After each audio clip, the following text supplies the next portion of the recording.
बिस्मिल्लाह इन्नल हम्दुलिल्लाह नहमदुहु व नस्तईनुहु व नस्तगफिरुह व नऊज़ु बिल्लाहि मिन शुरूरि अनफुसिना व मिन सय्यिआति अमालिना मय यहदिल्लाहु फला मुदिल्ल लहु व मय युद्लिल फला हादिय लहु व अशहदु अन ला इलाहा इल्लल्लाहु वहदहु ला शरीका लहु व अशहदु अन्ना मुहम्मदन अब्दुहु व रसूलुहु अम्मा बाद फ़इन्न खैरल हदीस किताबुल्लाह व खैरल हदी हदी मुहम्मदिन सल्लल्लाहु अलैहि वसल्लम व शर्रुल उमूरि मुहदसातुहा व कुल्लु मुहदसातिन बिदअह व कुल्लु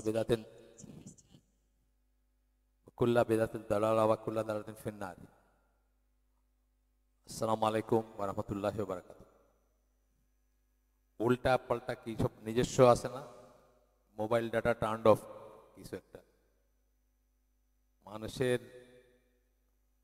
নিজের আর্ন করা জিল্লতি, আমি বলি এগুলো নিজে নিজে তৈরি করছেন, নিজের টেনশন নিজেরই অন করতে এই করছে, কিছু একটা এই করছে, বলে আমি মোবাইল ডাটা অফ, আমি এখন পাইতেছি না, কিছু একটা ম্যাপ ট্যাপ কিছু হবে। এবং অনেক সময় আমাদের গ্রুপগুলোতে চলে আসে, দেখবেন 30 সেকেন্ডস 10 সেকেন্ডসের বাচ্চা চাপ দিছে একটাই, এগুলো খুব ডেঞ্জারাস। কিন্তু আপনার একটা ফ্যামিলির একটা কথা বা ফ্যামিলির একটা বা আমি যে হালাকাগুলো করি অন্যদের সাথে ইসে করি, আপনার এই যে জুমে করি, হঠাৎ একটা বাচ্চা ঘরের ছবিটা অন করে দিল, বুঝছেন তো, একজন মহিলা, উনি তার ঘরের পরিবেশে আছে, এটা করি, আমি খুবই করি যে এটা খেলার জিনিস না, বাচ্চাদের হাতে দিবেন না, বাচ্চাদের হাতে দিয়ে উনি হালাকা শুনতেছে, বুঝছেন তো। এখন সে হঠাৎ অন করে দিছে, ভিতরে ঘরের ভিতরটা দেখা যাচ্ছে, কি বেজ্জতির একটা ব্যাপার না, এটা খেলার ব্যাপার না, মোবাইলটা আসলে খেলার জিনিস না। আমাদের ধরেন এই জিনিসটা হইলো, আমি ভরা মজলিসে আমি চাপ দিছি, মেয়ের গলা শোনা গেল, আপনারা মনে করবেন যে স্যারের কাছে কে ফোন, আমরা তো ভালোই জানতাম ওনারে এই সময় মাগরিবের সময় কে ফোন করলো। আচ্ছা, চল আমরা শুরু করি। এই বইটার কথা আমরা বলছি আগে, অনেকবারই বলছি, আবার বলতেছি। Islamic beliefs, a brief introduction to the আকিদা অফ আহলুস সুন্নাহ ওয়াল জামা। ইসলামী বিশ্বাসসমূহ, আহলুস সুন্নাহ ওয়াল জামার আকিদার একটা সংক্ষিপ্ত ভূমিকা এই জন্য যে আকিদা নিয়ে তো পড়াশোনা করার কোনো শেষ নাই। শুধু ঈমান বিল্লাহ নিয়ে আপনি হাজার হাজার পৃষ্ঠা পড়তে পারবেন। শুধু ঈমান বিল্লাহ মানে আল্লাহর ঈমান বলতে কি বোঝায়, আল্লাহ ঈমান বলতে কি বোঝায়। এমনি তো বলতে আমান্তু বিল্লাহি এক শব্দ বলে ফেললেন, ঈমান বিল্লাহ বা আল্লাহ ঈমান, তো আল্লাহ ঈমান বলতে কি বোঝায় আপনার শত শত পৃষ্ঠা পড়তে পারবেন, হাজার হাজার পৃষ্ঠা পড়তে পারবেন, ইনফ্যাক্ট আরো বেশি পড়তে পারবেন। কারণ অল অফ দ্য দুনিয়ার সবকিছু সৃষ্টি, সবকিছু হচ্ছে আল্লাহর প্রেজ করার জন্য। এটা হচ্ছে একটা প্রাইমারি বোঝ, এটা কিছু করতে হবে, পড়তে হবে।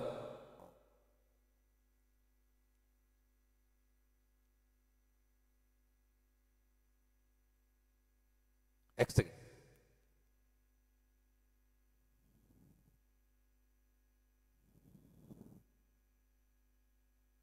আচ্ছা দাঁড়ান দাঁড়ান, এটা একটু টাইট, এটা একটু টাইট, ঠিক আছে।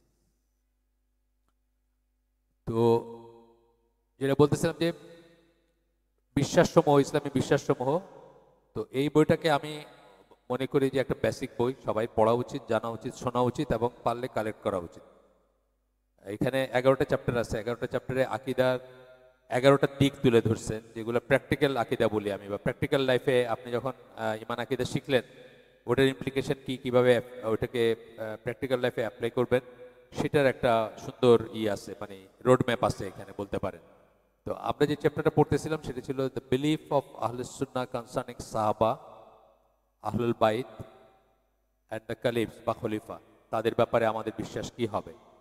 এটা প্রথম দৃষ্টিতে মনে হতে পারে যে বিশ্বাস আবার কি, আমরা তো সবাই সবাই সবাই সাহাবাদেরকে সম্মান করি, সবাই আহলে বাইতদেরকে করি এবং খলিফাদেরকে তো আমরা সম্মান করি বা করি, তাইলে এটা পড়ার কি ব্যাপার আছে। কিন্তু একটু আমরা কিছুটা পড়ছি গতদিন, বা একটু সামনে আগে এলে বোঝা যায় যে এইটাকে কেন্দ্র করে মুসলিম উম্মাহ বহু ভাগে বিভক্ত এবং অনেকভাবেই অনেকে সাহাবাদেরকে অনেকভাবে মূল্যায়ন করে। আহলুল বাইত বলতে এক একজন এক একটা জিনিস বুঝে, আবার খলিফাদেরকেও ভিলিফাই করে মানুষ, কাটছে কে বড়, কে কাটছে কে মানে মহান, এটা নিয়ে অনেক রকমের বিতর্ক আছে বা অনেক রকমের আছে, এই জন্য জানা উচিত এটা। তা আমরা গতদিন বেশ কিছু কভার করছিলাম, আজ এই সাহাবাদের ব্যাপারটা কভার করছিলাম।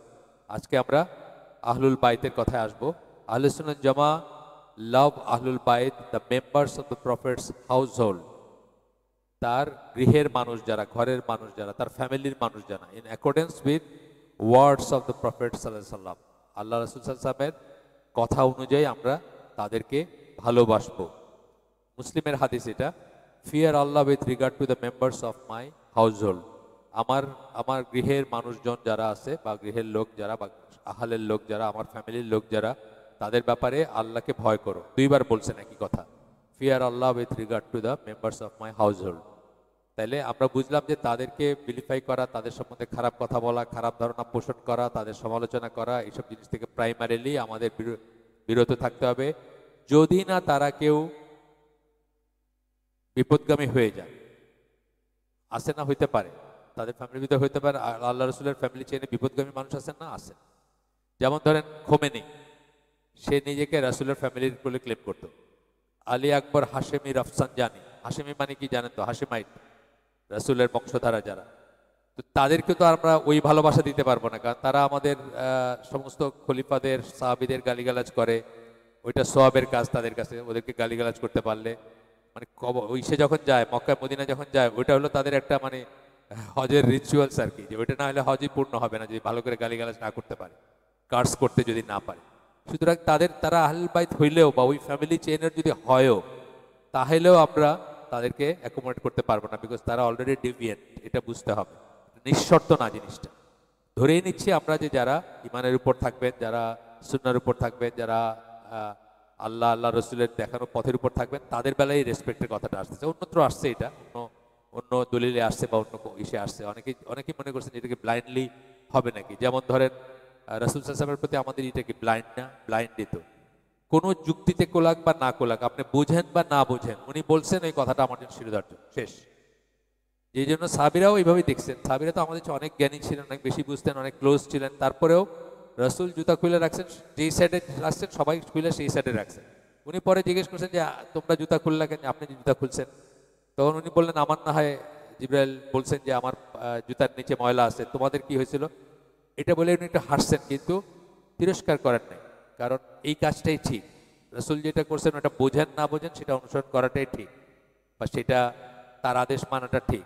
একজন মানুষ আছেন যাকে ব্লাইন্ডলি ফলো করব আমরা। ব্লাইন্ডলি বলতে বুঝি না বুঝি, দলিল পাই না পাই, যা বলছেন সেটা আমাদের জন্য শিরোধার্য, যদি ইম্পারেটিভ হয়, আদেশ সূচক হয়। এটারও ডিফারেন্সিয়েশন আছে। এটা আমরা কেন, সাহাবীরাও বুঝতেন যে কোনটা আদেশ সূচক কোনটা আদেশ সূচক না, এবং সাহাবীদের কথায় উনি ওনার ডিসিশন চেঞ্জ করছেন। বদর যুদ্ধের সময় একটা জায়গায় ক্যাম্পিং করবেন, একজন সাহাবী জিজ্ঞেস করলেন যে এটা কি ওয়াহী নাজিল হয়েছে নাকি আপনার নিজের মতামত? না, এটা ওয়াহী নাজিল হয় না, আমি মনে করতেছি এখানে ক্যাম্পিং করাটা ভালো, এখানে ক্যাম্পিং করাটা ভালো। ওই সাহাবী বলেন আমার মনে হয় ওইখানে করাটা ভালো, বিকজ ওই পানির এই উৎস আছে, ওইটাকে এনক্লোজ করে যদি আমরা ক্যাম্পিং করি ওরা একটা ডিসঅ্যাডভান্টেজ পজিশনে থাকবে। সাথে সাথে রাসূল তার ডিসিশন চেঞ্জ করছেন। তার মানে কি ওই সাহাবীরাও জানতেন বা বুঝতেন যে এখানে বোধহয় কথা বলা যাবে, আবার এটাও বুঝতেন যে এখানে কথা বলা উচিত না। ওইটা খুব সিম্পল জিনিস হয়তো অনেক সময়, মানে জ্ঞান দেখাইতে চাইতেন না, কিন্তু যখন বুঝতেন যে এই জিনিসটা অ্যাকচুয়ালি ওয়াহিভিত্তিক কথা না, একটা মানুষ হিসেবে কথা বলতেছেন, তখন সেখানে তাদের একটা মতামতের স্কোপ থাকতো।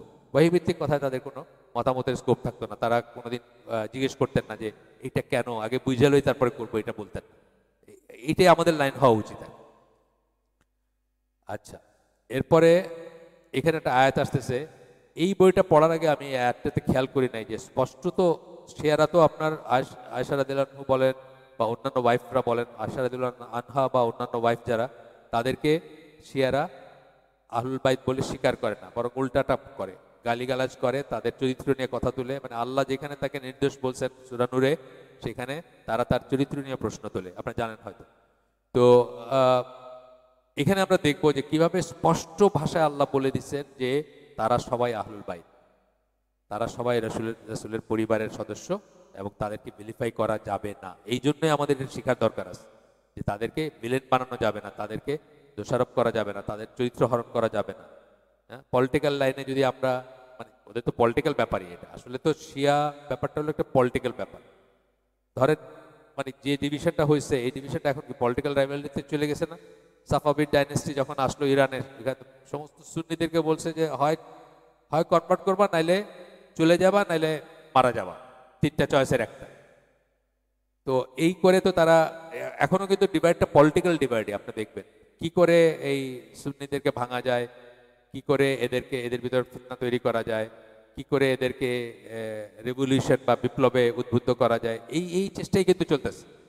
এবং আকরামুজ্জামান বিন আব্দুল সালাম আমাদের এখানে আমাদের আইসিটি হালাকাতে এটা পড়ে শোনাইছেন যে 50 ইয়ার্স, এখন না, মানে এটা তো 94 বা 90-এর দশকের শেষের দিকের হইতে পারে, একটা বই একজন স্কলারের, যে 50 বছরের প্ল্যান শিয়াদের, তারা কিভাবে মিডল ইস্টটাকে টেক ওভার করতে চায়, এবং তার অনেকটুকু কিন্তু হয়ে গেছে অলরেডি। আপনি দেখেন একটা মানচিত্র ছিল শুধু ইরান, এখন কিন্তু ইরাকও শিয়া দেশ, এখন সিরিয়া কিন্তু শিয়া দেশ, বাহরাইন এবং কুয়েত যে কোনো দিন টপল করতে পারে, যে কোনো শিয়া, বাহরাইন তো শিয়া মেজরিটি দেশ, কুয়েতের অবস্থা খুব খারাপ। অ্যান্ড আপনি যদি ম্যাপটা দেখেন, এখন ম্যাপটা দেখবেন যে ডবল বা ট্রিপল হয়ে গেছে শিয়া ম্যাপটা, এবং বাকি চলতেছে, মানে সুন্নির ভিতরেও শিয়া আছে না, আমাদের ভিতরে আছে। আমাদের দেশে নাকি ওই রংপুর, কুড়িগ্রাম, ওইসব জায়গায় মসজিদের ইমাম আছে, কোম থেকে পড়াশোনা করে আসছে। আমাদের মসজিদ নর্মাল মসজিদের ইমাম, কিন্তু সে শিয়া, সে কোমের থেকে পড়াশোনা করে আসছে, ওদের মদিনা যেটা আর কি, ওইখান থেকে পড়াশোনা করে আসছে। তো এই জিনিসগুলো সিরিয়াসলি জানা উচিত, কারণ কি করে প্রথমে জানা উচিত যে কখন একটা কথা কানে বাজলে আপনি চিন্তা করবেন, ও এর নিয়ে একটু চিন্তার ব্যাপার আছে। আনফর্চুনেটলি মুখ্য ইসলামপন্থী দল আমাদের দেশে, তারা এই শিয়াদেরকে বাংলাদেশে এস্টাবলিশ করছে, তাদের লিটারেচার ফ্রি বিক্রি করছে, ফ্রি বিতরণ করছে, তাদের তফসির বিক্রি করছে, এখনো পাবেন 12,000 টাকা দিয়ে তফসির বিক্রি করে। আমি একদিন ধরছিলাম একজনে কাটাবনে একটা মসজিদে, যে ভাই আপনি বুঝতেছেন আপনি কি হাতে তুলে দিতেছেন, বিদেশ থেকে আসছে একজন, সে মানে তফসির খুঁজতেছে, ভালো তফসির কি, তার হাতে ওই দাম বেশি, এটার দেখতে খুব সুন্দর সাজানো, ওটা ধরাই দিতেছেন। আমরা যে আপনি বুঝতেছেন যে আপনি কি করতেছেন, আপনি কয় পয়সা আর্ন করবেন এটার থেকে, এই আর্ন না হয় নাই করলেন, আপনি তো একটা মানুষকে চিরতরে ডিভিয়েট করে দিতে পারেন। কারণ এই জিনিসগুলো না বুঝে হয়েছে, বেসিক্যালি জ্ঞান নাই দেখে হয়েছে। অনেক মানুষ বাংলাদেশ শিয়া হয়ে গেছে, অনেক ইয়াং ছেলেদেরকে দেখবেন প্রশ্ন করবে যে আচ্ছা কোরআনে তো লেখা আছে রাত্রি পর্যন্ত রোজা রাখতে, তা আমরা যে সানসেটের সময় তাড়াতাড়ি করে ভাঙি, এত তাগিদ দেয় আহলে সুন্নাত জামাত মানুষজন, আহলে হাদিসরা, আহলুল হাদিসরা, তো এটা কেমন কথা হইলো, এটা তো কোরআনের বিরুদ্ধাচরণ হলো না? এই কথা, এই প্রশ্ন যখনই করবে আপনার কান খাড়া হয়ে যাওয়া উচিত, যে এটা তো ওই ফেরকায় জাফরিয়া বলে। আমি পাকিস্তানে যাইতাম একসময় জাহাজে, প্রতি মাসে একবার, তো রোজার সময় গেছি, তো দেখতেছি যে ইফতারের টাইমিং দুইটা, এই প্রথম দেখলাম অফিসিয়ালি দুইটা আর কি। তো একটা নর্মাল টাইমিং বলে, একটা বলে ফেরকায় জাফরিয়া অনুযায়ী হলো এত 17 মিনিট বা 22 মিনিট, এরকম কিছু একটা ডবল ফিগারের আর কি, এতক্ষণ পরে তাদের টাইম শুরু হয় বা ই করে। আচ্ছা, এই আয়াতটা বলতেছি, আয়াতটা আমি পড়ে শোনাই। হে রসুলের স্ত্রীগণ, you are not like other women, তোমরা অন্য মেয়েদের মতো না। If you keep your duty to Allah, then be not soft in speech. আল্লাহর প্রতি যদি তোমরা সিনসিয়ার হও, বাধ্য হও, তাহলে নরম সুরে কথা বলো না। এটা তখনও প্রযোজ্য, এখনো প্রযোজ্য, বাই এক্সটেনশন এটা উম্মুল মুমিনদের বলা হয়েছে, তাদেরই যদি বলা হয় আমাদের মেয়েদের জন্য আরো কত বেশি প্রযোজ্য, কারণ তারা জান্নাতে রাসূলের সাথী হবেন এবং তারা সুসংবাদ প্রাপ্ত, সেই সেন্সে তাদের যদি বলা হয়, এই ল্যাঙ্গুয়েজ ইউজ করা হয়, আমাদের মেয়েদের আরো অনেক বেশি কেয়ারফুল থাকা উচিত। ইনায় বিনায় ফোনে কথা বলা, এই যে একটু আগে যেটা হইতে নিচ্ছিল আর কি, বুঝছেন না? এটা এটা ডেঞ্জারাস জিনিস। কিন্তু আপনার আল্লাহ রসুল তো বলছেন যে এর চেয়ে বড় কোনো ফিতনা রেখে যাইতেছে না, এই কথা বলছেন না মেয়েদের ব্যাপারে, আসলেও কিন্তু তাই। আপনি হিন্দু লিটারেচার দেখেন, ওই এক লোক বিশ্বামিত্র, সে ধ্যান করতে করতে দেবতার পর্যায়ে চলে যেতেছিল, তারে বিপদগামী করার জন্য দেবতারা ওই ইসের থেকে, স্বর্গের থেকে একটা অপসরি পাঠায় দিল। জাস্ট একবার চোখাচোখি হয়েছে, তার সমস্ত ধ্যান শেষ, জীবনের সব শেষ। আপনি আমি কিন্তু ইমিউন না, হাইসেন না, তাড়াতাড়ি বিয়ে করেন যাদের বিয়ের বয়স হয়েছে, বাসায় বলেন যে আমি বিশ্বামিত্রের মতো ঋষি না, আমি নর্মাল মানুষ, তাই না? মানে এটা একটা গল্প যদিও, তারপরেও বলতেছি যে তাদের তো সেলিবেসি আছে, তাদের ভিতর সেলিবেসি আছে না, খ্রিস্টানদের ভিতর আছে, ঈদের ভিতর আছে, হিন্দুদের ভিতর আছে, তারা তো এটাকে মহান একটা জিনিস মনে করে বিয়ে না করে থাকাটা। তারপরে অবস্থা কি দেখেন, একবার চোখাচোখি হয়েছে, বাস শেষ, কত বছরের ধ্যান শেষ। এটা আমাদের আল্লাহ ওইভাবে বানাইছেন দেখেই আমাদেরকে অন্য অপশনটা দিয়েছেন। লোহার আংটি দিয়ে বিয়ে করতে পারেন, এই অপশনটা দিয়েছেন। কিছু নাই, লোহার আংটি আছে তাও নাই, আচ্ছা ঠিক আছে। সুরা জানো? হ্যাঁ জানি, আচ্ছা সুরা শিখাই দিও, সুরার বিনিময়ে বিয়ে করে ফেলো। আমাদের এখন কমিউনিটি সেন্টার 5টা অনুষ্ঠান হইতে হবে, হলুদ একটা, আপনার চিনিপান একটা, বিয়া একটা, বৌভাত একটা, ফিরানি একটা, মাছ কিনা নিয়ে যাইতেছে, বুঝছেন না? বিরাট মাছ নিয়ে যেতে হবে জামাইয়ের বাড়ির থেকে শ্বশুর বাড়ি, তারপরে কি কি সব আসে যায়। আমাদের কত সিম্পল ছিল যে লোহার আংটি আছে না, তাও নেই। এতই গরিব, লোহার আংটি নাই, শরীরটা আছে আলহামদুলিল্লাহ খাইটা খাওয়ার জন্য, ব্যবস্থা একটা হবেই, রিজেকের ব্যবস্থা। আল্লাহর নাম আর রাজ্জাক বুঝতেন ওনারা। তারপরে জিজ্ঞেস করছেন তাও নাই, যে না তাও নাই, তো তাহলে তুমি সূরা জানো, যে হ্যাঁ তো ঠিক আছে একটা সূরার শিখাই দিই, বা সূরার বিনিময় বা আয়াতের বিনিময় তোমার এই দিলাম। আমি জাস্ট এটা বললাম, সামারিটা বললাম, টেক্সটটা না। আমরা কত কঠিন করে ফেলছি।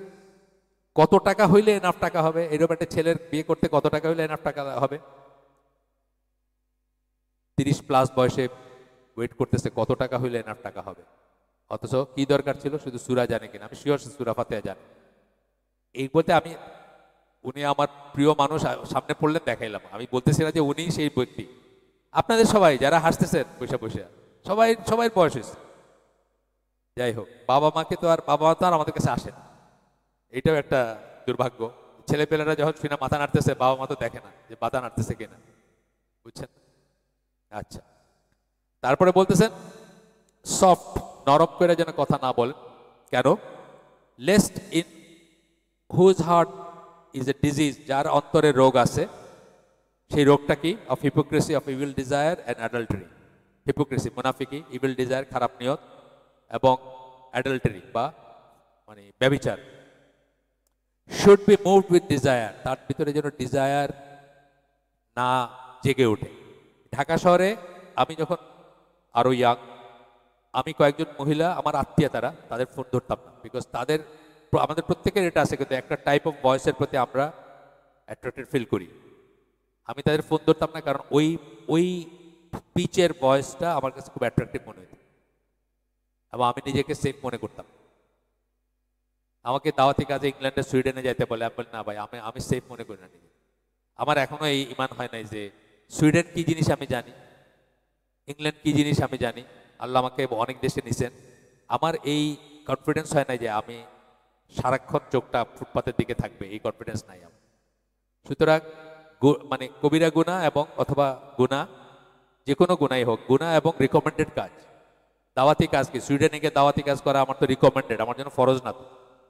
তো রিকমেন্ডেড আর গুনার ভিতরে গুনাহ ত্যাগ করাটা হচ্ছে টেক্স প্রেসিডেন্স, এটা বুঝতে হবে আমাদের। আমরা এখানে গানের আসর দিয়ে একটা গানের ব্যবস্থা করলাম, তারপরে বললাম আগে একটু একটা গান শুনে নেই, মানুষজন জমা হোক, তারপরে আমরা আল্লাহর কথা বলবো, দিনের কথা বলবো না। হারাম দিয়া গান, ওই হারাম গান দিয়ে আপনি মানুষকে অ্যাট্রাক্ট করে তারপরে দিনের কথা বলবেন, এটা আল্লাহ পারমিট করেন। ঠিক আছে? শুড বি মুভড গেল, but speak in honourable manner, কিন্তু অনারেবল, সম্মানজনক। তুই তো কারি করবেন, এটা এটা কিন্তু বলতেছেন না। গলাটা সফট করবেন না, এনে না, কথা বলবেন না, কিন্তু অনারেবল হবে, সম্মানজনক হবে। সালাম দিলে উত্তর দিবেন, ইনিশিয়েট করবেন না সালাম। মেয়েদের ব্যাপারে কি জানেন তো, মানে রাস্তায় আপনি যাচ্ছেন, একজন মেয়েকে বলা হয় না যে আপনি ইনিশিয়েট করেন সালাম, এটা বলা হয় না অ্যাক্রস জেন্ডার। কিন্তু যদি আগে আগে আগে দিয়ে দেয় তখন উত্তর দিবেন, এরকম ব্যাপার। And do not display yourselves like that of the ignorance, times of ignorance, জাহিলিয়াতের সময়ের মতো করবেন না, নিজেদেরকে এক্সপোজ করবেন না, ডিসপ্লে করবেন না, সৌন্দর্য প্রদর্শন করবেন না, সোজা কথা। জাহিলিয়াতের সময় যেটা করতো তারা। and perform সালাত কায়েম করুন, ইকামাত সালাহ এখানে লেখা আছে। and give জাকাত দিতে বলতেছেন। and obey Allah and his messenger, আল্লাহ এবং তার রসুলের আনুগত্য করেন, রসুলের ওয়াইফদের বলতেছে। Allah wishes only to remove আর রিচ মানে যেটা অপবিত্রতা অথবা যেটা নোংরা জিনিস, সেটাকে রিচ বলা হয়। এখানে ইভিল ডিডস এন্ড সিন, খারাপ কাজ এবং গুনাহ, ফ্রম ইউ, তোমাদের থেকে এটা সরায় রাখতে চান, বা তোমাদেরকে এটা থেকে মুক্ত রাখতে চান আল্লাহ।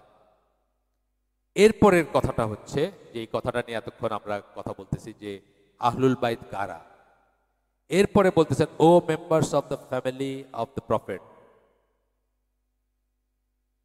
এই আগের লাইনটা যেটা বললেন, Allah wishes only to remove আর রিচ from you, O members of the family of the prophet. আপনারা দেখবেন আল্লাহ তাদেরকে আহলাল বাইতি বলে সম্বোধন করতেছেন এই জায়গাটায় এসে। আল্লাহ তোমাদের থেকে অপবিত্রতা দূর করতে চান, বা অপবিত্রতা থেকে তোমাদের মুক্ত রাখতে চান বলে তাদেরকে সম্বোধন করতেছেন আহলাল বাইতি বলে।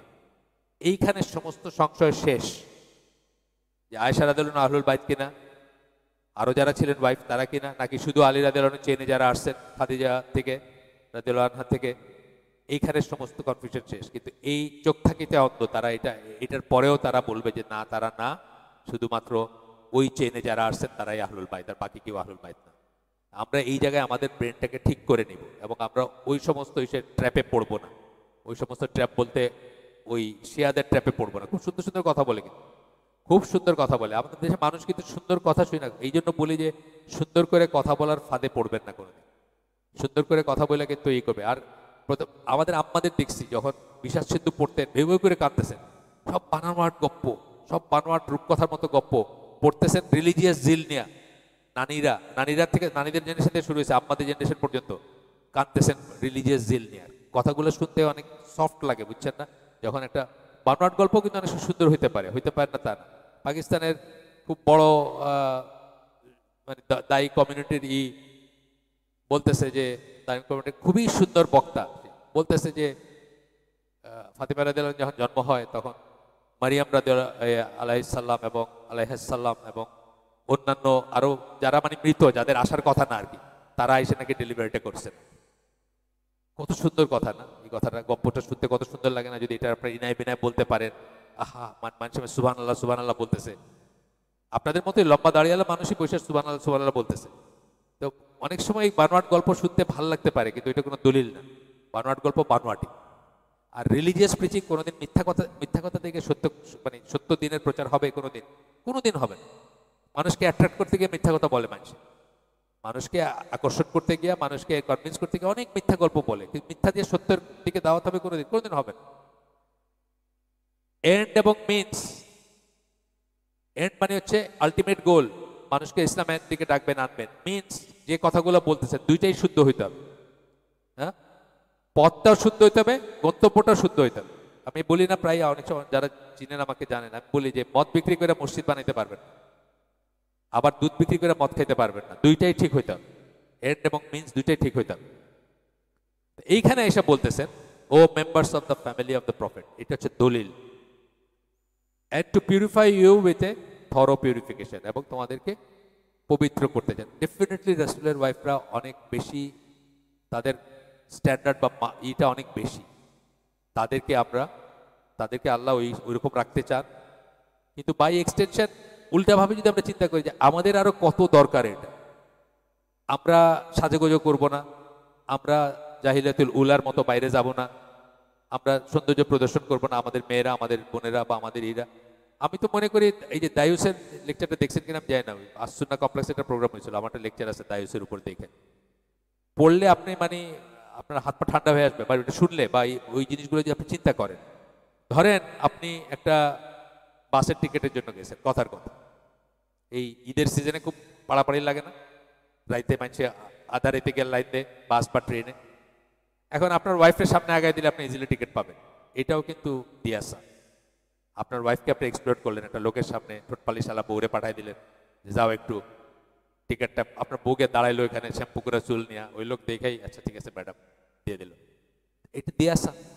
এই লোক দায়ুস যে পাঠাইছে তার বউকে এটা, এই অ্যাডভান্টেজটা নিতে, একটা মহিলার অ্যাডভান্টেজ নিতে। আমরা চিন্তা করি না অনেক সময়, কিন্তু কত ফাইনাল পয়েন্টস আছে চিন্তা করার। দেখেন আমাদের মেয়েদের, আমাদের বউ, আমাদের উপর যাদেরই পড়ে, আমাদের উপর কার, মেয়ের পড়ে, মায়ের পড়ে, ওয়াইফের পড়ে, বোনের পড়ে, প্রাইমারিলি এদের পড়ে, তাই না? এদের সবাই আমরা গার্ডিয়ান, এদের সবাই আমরা ওয়ালি, সবাই ব্যাপারে আমরা চিন্তা করব যে আমরা কিসের বিনিময়ে কি পাচ্ছি। অনেক সময় একটা সুরেলা করতে একটা, এই যে বললাম টিকিটের কথাটা, এটা আমরা যখন ইয়াং ছিলাম আমি দেখছি, আমাদের ফ্রেন্ডদের দেখছি সিনেমার টিকিট নিতে বউরে পাঠাই দিছে পিছন দিয়ে। সিনেমার টিকিট কিনবে, বউকে এমনিতে লাইন, বিরাট লাইন, নয়া সিনেমা খেলতেছে, নতুন আইসে, বুঝছেন না, বৃহস্পতিবার বলাকা, আমাদের জন্য বলাকা, ওই পাঠাই দিছে পিছন দিয়ে যে এমনিতে টিকিট পাবো না, এই লাইনে শেষ হইতে হইতে টিকিট শেষ, তুমি যাও তো একটু গিয়া লিপস্টিক আলা বউ গিয়া 2টা টিকিট নিয়ে এলো। এটা কি? এটা দিয়াসা। এই লোক দায়ুস, সে তার পরপুরুষের কাছে তার বউরে পাঠাইছে টু গেট অ্যান অ্যাডভান্টেজ, তাই না? চিন্তার ব্যাপার আছে।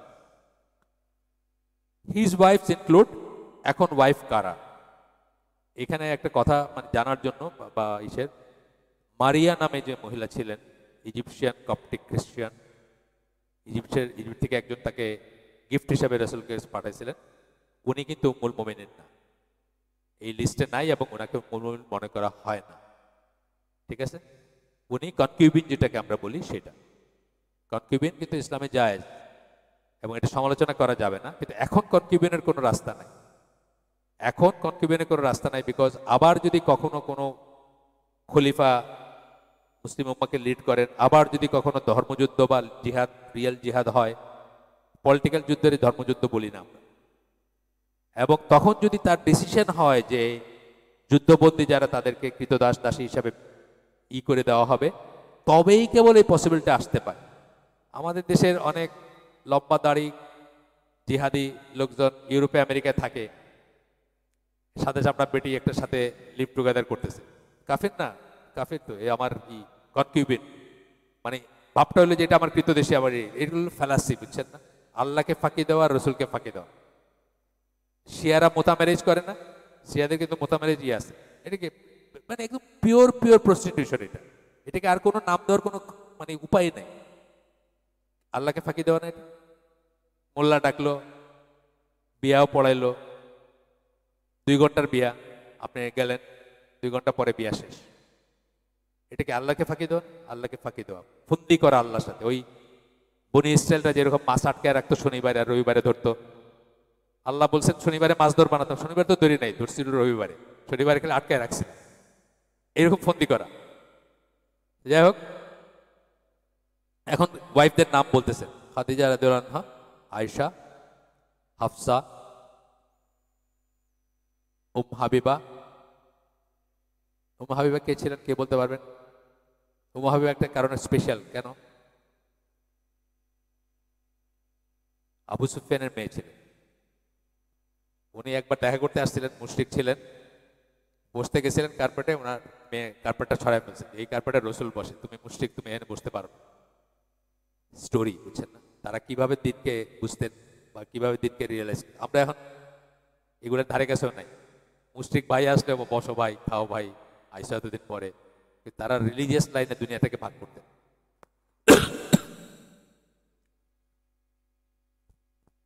আরো আরো আছে, তার স্টোরি আছে। যাই হোক, একটা হঠাৎ মনে হলো বললাম যে উনি আবু সুফিয়ানের মেয়ে ছিলেন। আবু সুফিয়ান কিন্তু পরবর্তীতে অনেক বড় একটা রোল প্লে করছেন, জানেন তো? মানে ইয়ারমুকের যুদ্ধের সময় ওই সূরা আনফল রিসাইট করার যেই একটা ট্র্যাডিশন ছিল জিহাদের র্যাঙ্কে গিয়ে, ওটা আবু সুফিয়ান করছিলেন। পরবর্তীতে উনি কিন্তু ইসলামের জন্য অনেক অনেক ফিলিং ছিল না। আচ্ছা, এরপরে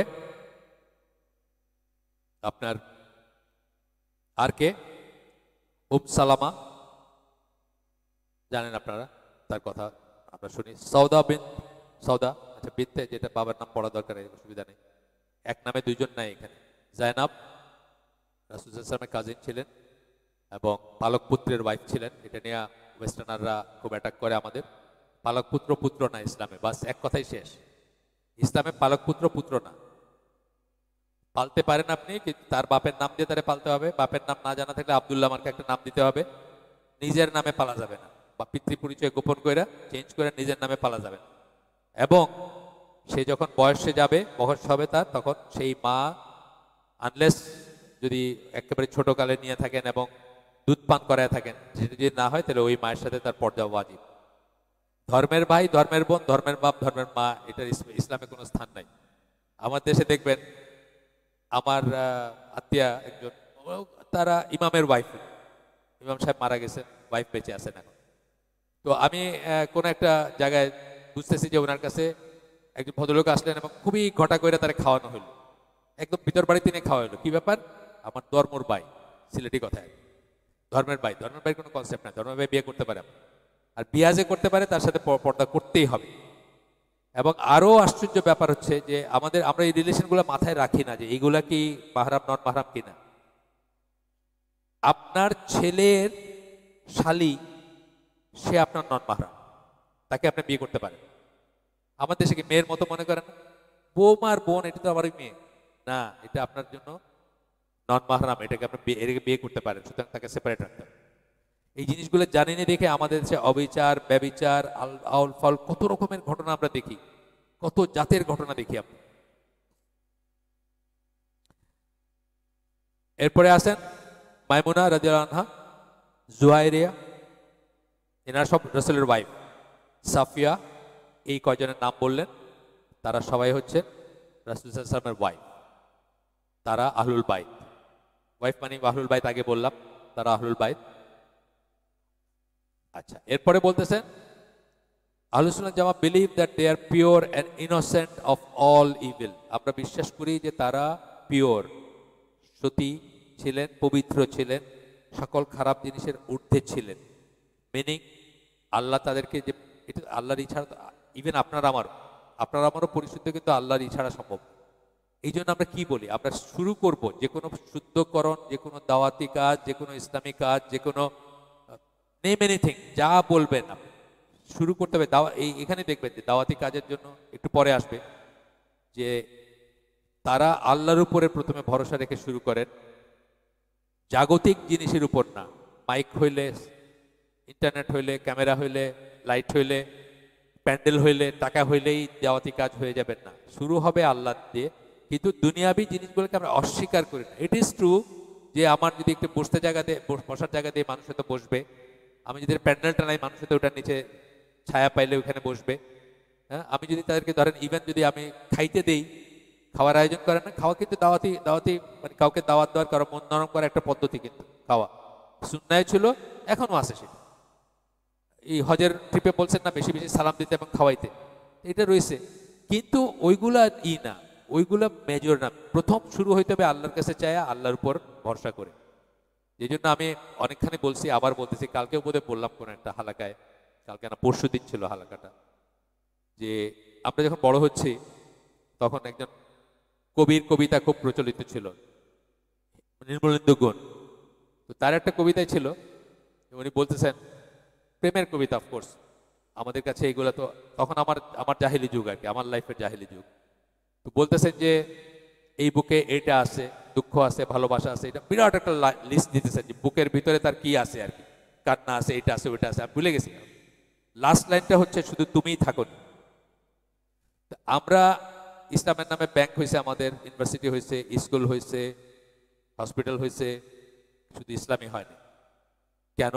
কারণ আমরা ভরসা করছি ওইগুলোর উপরে যে ওইগুলা হইলেই বোধহয় ইসলাম হয়ে যাবে। কখনোই হবে না। শুরু করতে হবে আল্লাহর কাছে চায়, আল্লাহর সাহায্য নিয়ে শুরু করতে হবে। বাট ওইগুলোকে আমরা অস্বীকার করি না। যদি ওইগুলো হয়, যেন আমরা এখানে কি করতেছি, আমরা আল্লাহর উপর ভরসা করতে চাইছি আল্লাহর নামে, আমরা এই মসজিদটা শুরু করছি, অ্যান্ড দেন আমরা হালাকা অ্যারেঞ্জ করতেছি। কিন্তু আমি যে মনে করতাম যে বিল্ডিং হইলে, এটা হইলে সব হয়ে যাবে, হবে না। এটাই বলবেন, এর পরবর্তীতে আসবে এই জিনিসটা আর কি, যে আহলুস সুন্নাহ জামার মেথোডোলজি হচ্ছে তারা আল্লাহর উপর ভরসা করে দিনের কাজ শুরু করেন বা করতে চান, আল্লাহর উপর ট্রাস্ট রাখেন। সাকসেসটাও মনে করেন আল্লাহ চাইলেই কেবল হবে। ওয়ার্ল্ডলি মিনসের দিকে তারা করেন না, কিন্তু সেটাকে অস্বীকার করেন। আর অন্যান্য সুন্নাহ দেখবেন ওয়ার্ল্ডলি মিনসটাকে প্রথমে ধরা হয়, তারপরে মনে করা হয় টাকা হইলে, পয়সা হইলে বোধহয় সবকিছু হয়ে যাবে। এই জন্য দেখেন যারা ইসলাম বিরুদ্ধ শক্তি সারা দুনিয়াতে, তারা টার্গেট করে কি, পয়সা আলাদের টার্গেট করে। তারা মনে করে যে পয়সা দিয়ে বোধহয় ইসলাম প্রতিষ্ঠা করে ফেলবে। তালেবানের কি সিজ করছে এই আমেরিকা? টাকা সিজ করছে, তাই না? $7 বিলিয়ন না, 7 বিলিয়ন বা 9 বিলিয়ন এরকম কিছু। অর্ধেক নাকি ওই কেটে নিবে আর অর্ধেক দিবে, এরকম একটা কথাবার্তা চলতেছে, এটা নিয়ে চিল্লাচিল্লি চলতেছে। কি মনে করতেছে তারা যে এত টাকা তালেবানের হাতে পড়লে বোধহয় ওই দেশটাকে তারা বোধহয় মানে ইসলামী, সাকসেসফুল ইসলামী দেশ বানায় ফেলতে পারে। এই জন্য দেখবেন কাফেরের যেহেতু ভরসা টাকাতে, যেহেতু ভরসা মেটেরিয়ালিজমে, মেটেরিয়াল জিনিসে, বস্তুতে, সে বস্তু নিয়ে চিন্তিত। কিন্তু বস্তু দিয়ে কিছু হবে না, বস্তু দিয়ে কিছু হয় নাই, কিছু হবে না। আপনাদের বলছি কিনা আমি যাই না, ফিলিপিন্সে যাইতাম আমি এক সময়, 2 সপ্তাহে একবার যাইতাম একটা পোর্টে, ছোট্ট পোর্ট, ডেলমন্টের একটা ফ্যাক্টরি আছে, ওইখান থেকে ওই ফ্রুট এবং ফ্রুট জাতীয় জিনিস লোড করতাম আর কি, কন্টেনার জাহাজ, ছোট কন্টেনার জাহাজ। তো একটা মসজিদে নামাজ পড়তে যাইতাম, ওইখানে তবলিগের লোকজন বসতো। তো ওরা আর কি প্রথম দিন বা এসে জিজ্ঞেস করে নাই, তো 2-3 দিন গেছি পরে ওরা জিজ্ঞেস করছে আপনি কি আরব নাকি, আমি আরব কিনা আর কি, যেহেতু আমার দাড়ি ছিল ভাই। তা আমি বললাম না না, তোমরা যেটা ভাবতেছো এটা না, আমি খুব গরিব একটা দেশ থেকে আসছি। তখন এক লোক বলতেছে, ওদের আমির আর কি, ডোন্ট সে দ্যাট, আমাদের নবী কিন্তু গরিব ছিলেন, এই কথা বললো না, গরিব দেশ থেকে আসছে। মানে গরিব হওয়াটা কোনো না, দিনের জন্য গরিব হওয়াটা কোনো ডিসঅ্যাডভান্টেজ না, আমাদের নবী গরিব ছিলেন। এইটাই কিন্তু সঠিক বুঝ, যে টাকা দিয়ে পয়সা দিয়ে হয়ে যাবে সবকিছু, এই মনে করাটাই হলো আপনি অলরেডি আপনার ডেভিয়েশন হয়ে গেছে, হবে কেবলমাত্র আল্লাহ চাইলে হবে। এই কথাটা আমরা মনে রাখবো। আমাদের অনেকেরই কিন্তু আল্লাহ ফ্যাক্টর চলে গেছে। আমরা যখন একটা প্ল্যান করি যে একটা দাওয়াতি কাজ করবো, চলেন আমরা বসি সবাই এখানে, আচ্ছা এই করবো, আমরা কিন্তু আল্লাহর নামে শুরুও করি না আর আল্লাহর উপর ভরসাও করি না, বুঝছেন তো? আমরা ওই মেটেরিয়াল জিনিসগুলো, এটা শয়তানের একটাই, আপনাকে আপনার আপনার এইটা সরাই দিল, মেটেরিয়াল জিনিসের ভিতরে আপনার বিশ্বাসটা নিয়ে আসে, এইটা হইলে এইটা হইলে এটা হইলে এটা হইলে এটা হইলে আমরা খুব সাকসেসফুলি কাজ করতে পারবো। তা হবে না, আল্লাহ ফ্যাক্টরটা থাকতেই হবে। মুসলমানের ছোট থেকে ছোট, বড় থেকে বড় কাজে আল্লাহ ফ্যাক্টর থাকতেই হবে, না থাকলে তার সমস্যা আছে, তার চিন্তা করা উচিত, রিথিক করা উচিত নিজের ব্যাপার স্যাপার। আচ্ছা, তো বলতেছেন যে তারা innocent, they are his wives in this world. এই আকীদার পয়েন্ট কিন্তু, এই দুনিয়ায় তারা তার স্ত্রী, and in the hereafter, আখেরাতেও তারা তার স্ত্রী থাকবে। May Allah be pleased with all of them রাদিয়াল্লাহু আনহুমা। এটা একটা দোয়া হিসাবে বলছেন, দোয়া হিসাবে বলছেন। কালকে পরশুকে আমাকে একটা পাঠাইছে কেউ না একজন, চিনি না আমি, যে বুখারীর একটা হাদিসে হুসেন রাদিয়াল্লাহু আনহুকে হুসেন আলাইহিস সালাম বলা হয়েছে। তো একটা বর্ণনায় বলা হয়েছে আর কি বুখারীতে। তো বলতেছেন যে শিয়ারা যে বলে আলাইহিস সালাম, আলী আলাইহিস সালাম, হুসেন আলাইহিস সালাম, তাহলে তো ঠিকই আছে না, এটা ঠিক নাই। কেন? একটা হচ্ছে দোয়া, আপনি দোয়া আমাকে একবার রাদিয়াল্লাহু আনহু বলতে পারেন, একবার আমাকে বলতে পারেন যে আল্লাহ তার উপর রাজি হন, কিন্তু আপনি আমাকে সবসময় বলতে পারেন না। সবসময় বলাটা হলো শুধু সাহাবীদের জন্য নির্ধারিত। একই ব্যাপারে আলাইহিস সালাম নবী পয়গম্বরদের জন্য নির্ধারিত। একবার আপনি দোয়া করতে পারেন, কিন্তু আপনি এটা নির্ধারণ করতে পারেন না যে আমাকে সবসময় বলা হবে। এটা এখানে শিয়াদের ভ্রান্ত তরিকা বা ভ্রান্ত ই। 8টা এখনো সালাত না, 8:15 আজান, আমরা 3:30 শেষ করে দেবো। They believe the best of them are Khadija bint Khuwailid আর আয়েশা as-সিদ্দিকা। তারা হচ্ছেন বেস্ট, মানে ওয়াইফদের ভিতরে গ্রেডিং ছিল, তাই না? ছিল তো, এটা আমরা জানি। আল্লাহ রসুলকে এখানে কিন্তু কিছু করার নাই, মানে ওয়াইফদের যে ইকুয়ালি ট্রিট করার কথা আমরা বলি, যে সব ওয়াইফকে ইকুয়ালি ট্রিট করতে হবে, দুজন হইলে দুজন, তিনজন হইলে তিনজন। ট্রিট করা হচ্ছে ট্যাঞ্জিবল জিনিসের ব্যাপারে, যে জিনিসটা গোনা যায়, যে জিনিসটা কেনা যায়, যে জিনিসটা দেখা যায়, সেটার ব্যাপারে। তো ভালোবাসা ইকুয়াল হবে এটা আল্লাহ রসুল বলেন নাই, আমরাও করতে পারবো না, এটা অসম্ভব। ভালোবাসার ব্যাপারটা আপনার হাতে নাই। মা যে জন্ম দিচ্ছে, ইকুয়াল কষ্ট করছে প্রত্যেকটা বাচ্চার জন্য, তারপরে দেখবেন যে একটা বাচ্চার প্রতি একটু টান থাকে, থাকে না? হয়তো এটা দুষ্ট, অথবা সে জীবনে সেটেল হইতে পারে নাই। মা সবসময় তার নিয়ে চিন্তা করে যে এই কেমনে খাবে, আমি মরে গেলে এর কেমনে চলবে, বুঝছেন না? অথচ সে কিন্তু সবচেয়ে দুষ্টটা। মানে 4টা ভাই আছে, 3টা হইলো খুব ভালো, মানে পিএইচডি করছে, আর একটা ম্যাট্রিকও পাস করে নাই। মা দেখবেন তাহাজুদে বা সে তারে নিয়ে চিন্তিত, তারে নিয়ে কান্নাকাটি করতেছে। এটার উপর আপনার আমার হাত নাই, আমরা কিছু করতে পারবো না।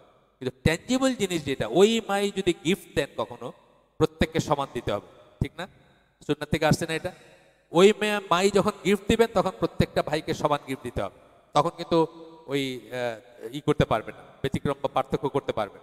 আচ্ছা, তো বলতেছেন যে আয়েশা রাদিয়াল্লাহু আনহা কথা বলতেছেন, whom Allah declared to be innocent in his holy book. এই কথাটা বলে দিলেন যে আল্লাহ কোরআনে তাকে ইনোসেন্ট বা মানে নিষ্পাপ বলে ডিক্লেয়ার করছে। এটা বলার কারণ কি? শিয়ারা তাকে সেটা মনে করে না, গালিগালাজ করে। যারা আল্লাহর সার্টিফিকেশনের বিরুদ্ধাচরণ করে তারা আমাদের বন্ধু হইতে পারে না, তাদের সাথে আমরা একসাথে কাজ করতে পারি না। এবং কেন শিয়াদেরকে মুসলিম মনে করেন না ইরা, আপনার সারা দুনিয়ার বড় স্কলাররা, এই সমস্ত হচ্ছে কারণ, যে তারা সরাসরি আল্লাহর কথাকে মিথ্যা প্রতীয়মান করে দিল। যখনই তারা বলতেছে যে আয়েশা রাদিয়াল্লাহু আনহা এক্স এবং ওয়াই এবং জেড বা এটা এবং ওইটা, তখনই তারা আল্লাহর কথাগুলোকে মিথ্যা প্রতিপাদন করলো। দুইটা জিনিসই আছে, হয় আল্লাহ মিথ্যা বলছেন, নাহলে আল্লাহ ভুল বলছেন, আর নাহলে এটা কোরআনেরই আয়াত না, কেউ সংযোজন করে দিছে টু ডিফেন্ড আয়েশা। এই সমস্ত ইমপ্লিকেশনগুলো, এটা যেটাই আপনি মনে করেন আপনি আর মুসলিম থাকেন।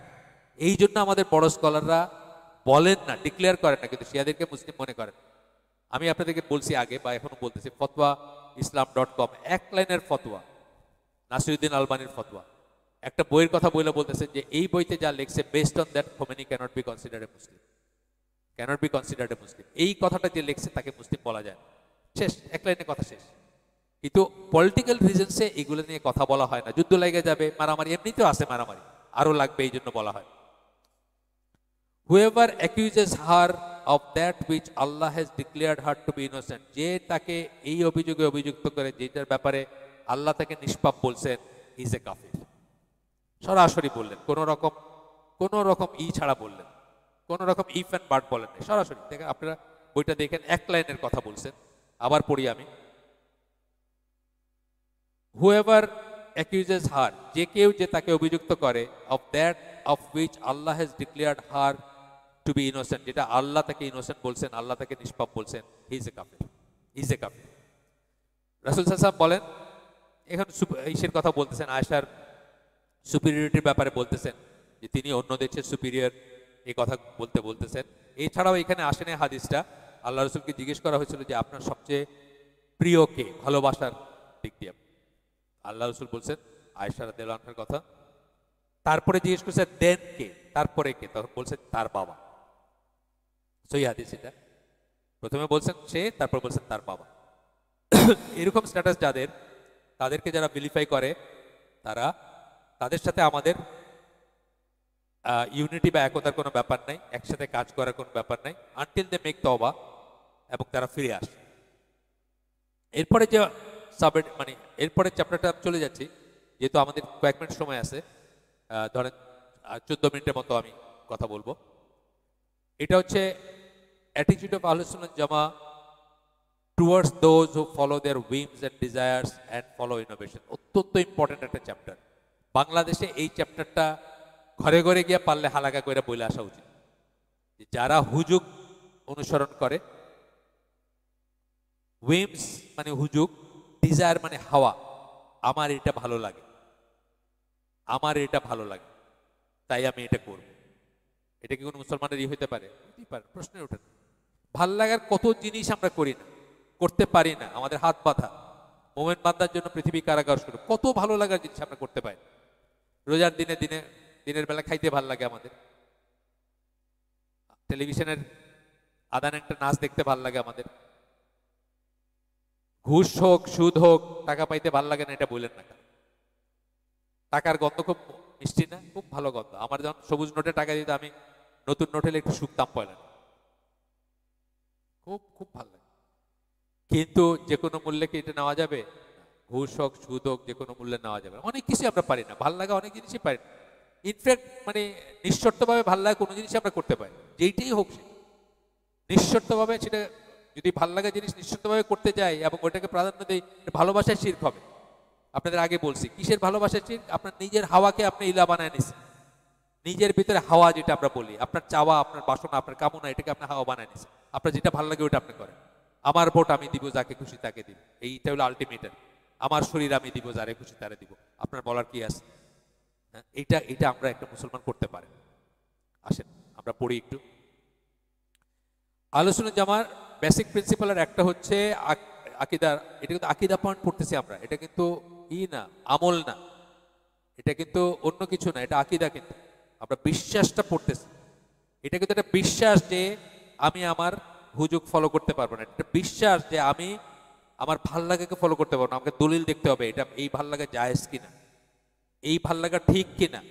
আমি একজন মুরব্বীর কথা বলবো আপনাদের একটু পরে, সে এই প্রথম প্যারাগ্রাফটা পড়ি, তারপরে আবার একজন মুরব্বী মারা গেছেন, ওনার কথা বলবো।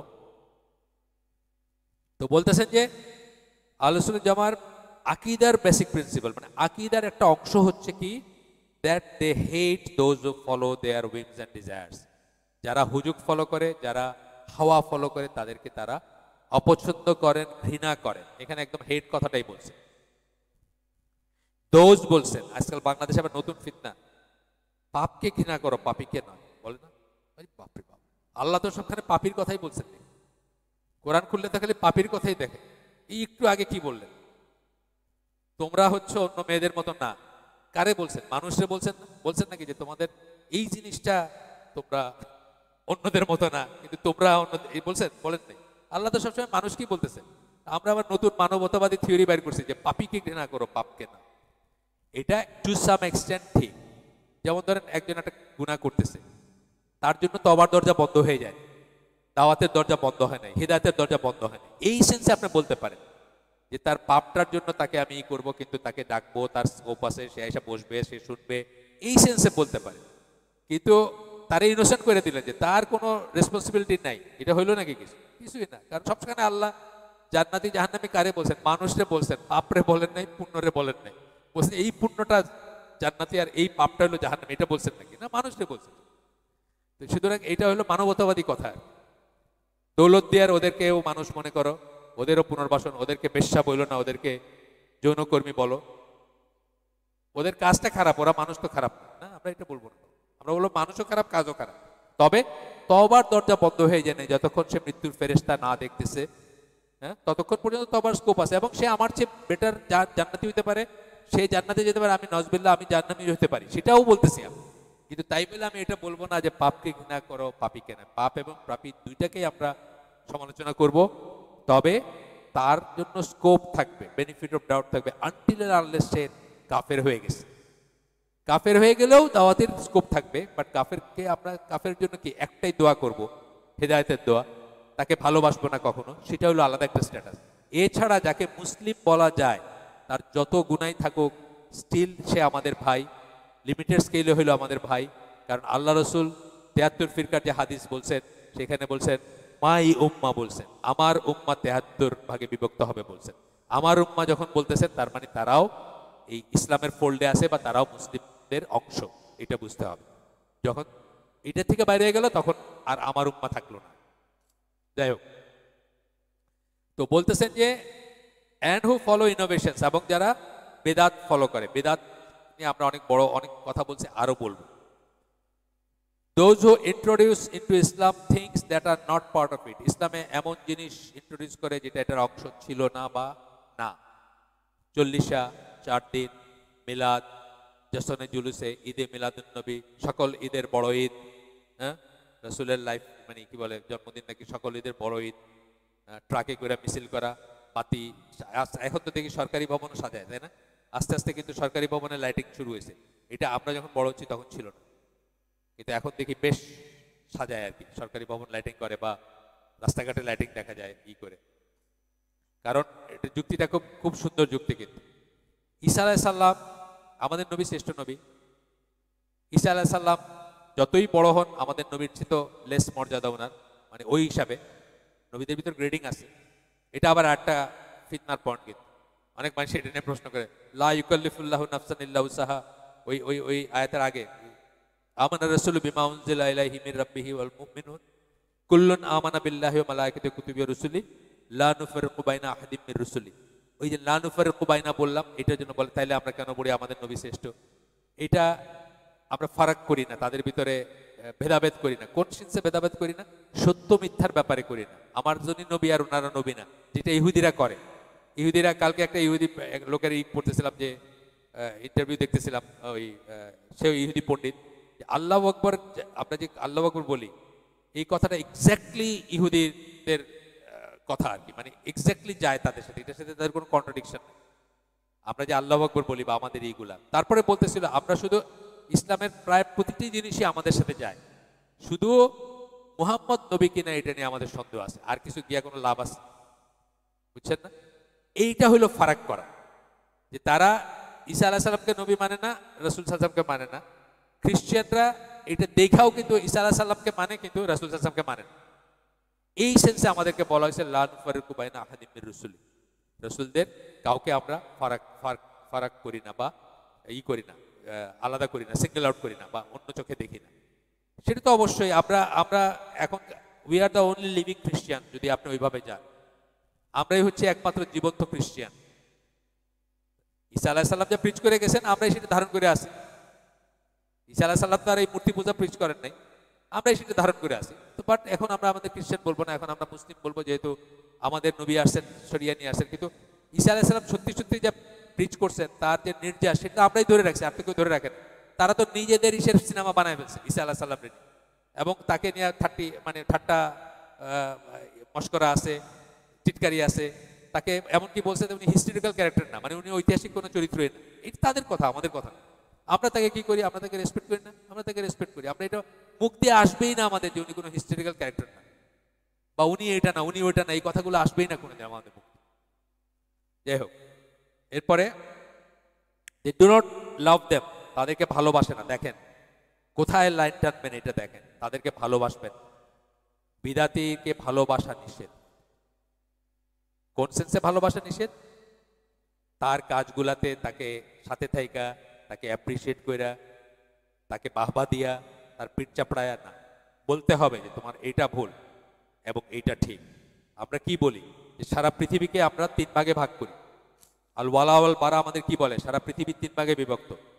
প্রথম ভাগে হচ্ছে নবীন, সিদ্দিকিন, শুহাদা, সালেহিন, যাদেরকে আমরা অলওয়েজ ভালোবাসবো, কখনোই সমালোচনা করব না বা ঘৃণা করব না। দ্বিতীয় ভাগে হচ্ছে কাফের, মুশরিক, কখনোই ভালোবাসবো না। তৃতীয় ভাগে হচ্ছে আমাদের মতো মানুষজন, যাদের কারো 99% ঠিক, 1% ভুল, অথবা কারো 99% ভুল, 1% কারেক্ট। বড় একটা রেঞ্জ না? এখানে ব্যাপারে কি করব আমরা? যেটুকু সে ভালো, যেটুকু আল্লাহর দ্বীনের অ্যাক্সিসে আছে, সম্মত, সেটার জন্য আমরা তাকে ভালোবাসবো, তাকে সাহায্য করব, তার সাথে থাকবো। যেটুকু সেটার বিরুদ্ধে যায়, সেটার জন্য তাকে অপছন্দ করব, তাকে ঘৃণা করব এবং তার সাথে থাকবো না। ঠিক আছে? সূরা মায়েদার 2 নম্বর আয়াতে আল্লাহ এটা বলছে, সীমা লঙ্ঘনে একে অপরের সাহায্যকারী হব না আমরা, আর সৎ কাজে একে অপরকে সবসময় সাহায্য করব। এইটা হচ্ছে ক্রাইটেরিয়া। এইটা দিয়ে আপনি বুঝে নেন কার সাথে কতটুকু সম্পর্ক রাখবেন। বিদাতি যে তার বিদাতে যখন আসবে, অবশ্যই সম্পর্ক রাখবো না ওই পয়েন্টে বা ওই ব্যাপারে, ওইখানে তার সাথে বসবো না, ওইখানে তাকে প্রশ্রয় দিব না। সে আমার খুব ক্লোজ বন্ধু অথবা ভাই। আমি যেমন অ্যাপার্টমেন্টে থাকি, যখন প্রথম আসলাম এই অ্যাপার্টমেন্টে 2010 সালে, একটা একটা করে মিলাদ হইতেছে আর একটা একটা করে আমি যাইতেছি, অথচ এদের সাথে কিন্তু আমার জীবন মৃত্যু অনেকটা, তাই না? একটা অ্যাপার্টমেন্ট কিনা মানে কি, আপনি তো এখানে মোটামুটি ভাবে আসেন না। ঢাকা শহরে যে এটা আমরা তো আর এটা অ্যাফোর্ড করতে পারি না, আজকে এনে কালকে ওখানে এটা করতে পারি, কিন্তু আমি যেতে পারিনি। কারণ এই জিনিসটা বিদাত, এই বিদাতে তার সাথে আমি যুক্ত হব না। তাতে যদি সে আমার সাথে সম্পর্ক ছেড়ে দিয়ে ছেড়ে দিল, বিদাতের বিনিময়ে সম্পর্ক রাখতে হবে কোনো কথা নেই। আচ্ছা, কি বলছেন? They do not love them, তাদেরকে ভালোবাসে না।